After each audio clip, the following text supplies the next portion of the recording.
good. So, few words about this celebration. Sure. So first of all, Assalamu alaikum, Pakistan Zindabad, happy Pakistan Independence Day, 79th anniversary.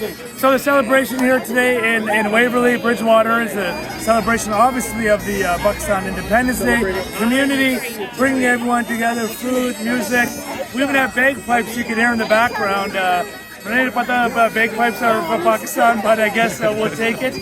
We even have liberals here with us celebrating Pakistan Independence Day. So as a proud Canadian Pakistani family emigrated here, I was born in Canada. It gives me great honor to stand here as a Canadian celebrating Pakistan Independence Day. Thank you. Any message to the community?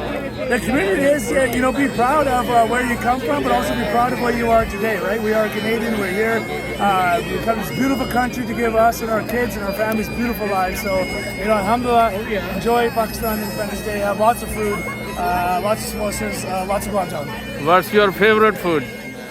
My favorite food is everything.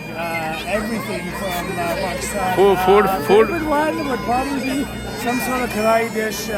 Would probably be it, or a saag. I love saag. Anyone that knows me knows I love saag. Okay, thank you, Obby. Thank you.